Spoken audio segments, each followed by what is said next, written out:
శాపం. అలాంటప్పుడు బాధలు ఉన్నప్పుడు మనం బతకాలి, పిల్లల్ని పోషించాలి, మళ్ళా వీళ్ళు చూసుకోవాలంటే భారంగా ఉండే పరిస్థితిలో నాకెంతో సంతోషం.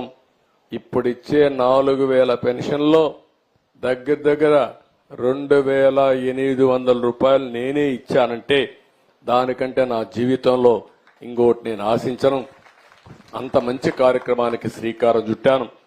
భగవంతుడు నాకు ఈ అవకాశం ఇచ్చాడని చెప్పి కూడా నేను మీకు తెలియజేస్తున్నా. అందుకని ఈరోజు మీ అందరిని ఒకటే కోరుతున్నా. ఈరోజు మీరు చూస్తే ఇలాంటి కార్యక్రమం ఒకే రోజు 1,20,097 మంది సచివాలయం సిబ్బంది వచ్చారు. అక్కడక్కడ వాలంటీర్ సహకారం ఉంటే తీసుకోమని చెప్పాం. నేను ఆ రోజు ఎన్నికల ముందు ఒక మాట చెప్పాను చీఫ్ సెక్రటరీకి. ఎక్కడెక్కడున్నారో మాకు తెలియదన్నారు.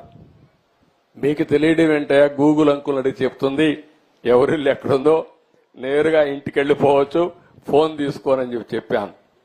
అంటే టెక్నాలజీ బాగుండే రోజుల్లో ఎవరు ఎక్కడుంటారో నేరుగా కారులో కూడా ఎక్కితే నేరుగా జియో ట్యాగింగ్ పెట్టేస్తే నేరుగా ఏ ఇంటికి పోవాలనో ఆ ఇంటికి వెళ్లి కారే ఆగుతుంది. ఫోన్లో పెట్టుకుంటే ఏ ఇంటికి పోవాలనో ఆ ఇంటికి పోయి నిలబడే పరిస్థితి వస్తుంది. అలాంటి రోజుల్లోనే కావాలని చెప్పి ఇష్ట ప్రకారం చేశారు. ఈరోజు మనస్ఫూర్తిగా సచివాలయం సిబ్బందిని అభినందిస్తున్నా, అడ్మినిస్ట్రేషన్ అభినందిస్తున్నా. ఆ రోజు మా వల్ల చేత కాదని చెప్పిన అడ్మినిస్ట్రేషన్ ద్వారానే మేము చేయగలుగుతామని చేసి చూపిస్తున్నామని చెప్పి కూడా నేను మీకు తెలియజేస్తున్నా.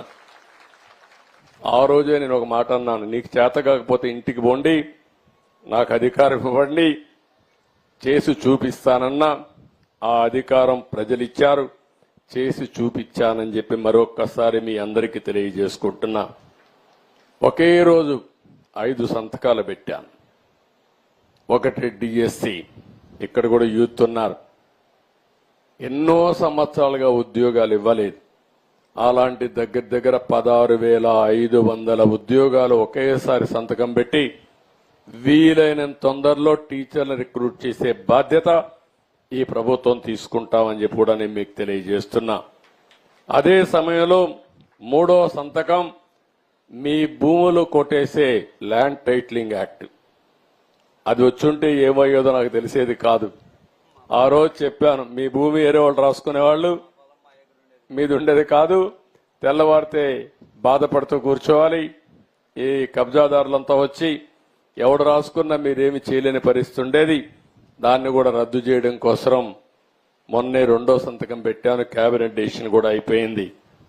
3వ సంతకం అన్నా క్యాంటీన్. తప్పకుండా అమరావతిలో కూడా ఈ ప్రాంతంలో అన్నా క్యాంటీన్లు వస్తాయి. తద్వారా మళ్లీ పూర్వ రోజులు 5 రూపాయలకే అన్నా క్యాంటీన్కి పోయి కడుపు నిండా భోజనం చేసే పరిస్థితి వస్తుందని చెప్పి కూడా నేను మీకు తెలియజేస్తున్నా. అన్నా క్యాంటీన్ ఈ రోజు చూస్తే ఒక పవిత్రమైన కార్యక్రమం. ఎన్టీ రామారావు గారు మొట్టమొదటి రోజుల్లో తిరుమల తిరుపతి దేవస్థానంలో అన్నా క్యాంటీన్ ప్రారంభించాడు. అంటే ఫ్రీ మీల్ టీటీడీలో స్టార్ట్ చేశాడు. ఆ రోజు ఆయన ఒక మంచి ఇంటెన్షన్తో స్టార్ట్ చేశాడు. దానిపైన దాతలను ఇన్వైట్ చేశాం.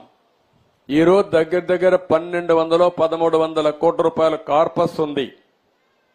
ఎవరైనా సరే వాళ్ళ పిల్లల పుట్టినరోజున కానీ ఒక మంచి అకేషన్లో అన్నదానం చేయాలంటే రోజంతా చేయాలన్నా ఒకరోజు చేయాలన్నా చారిటీ కింద డబ్బులు ఇచ్చే పరిస్థితికి వచ్చారు.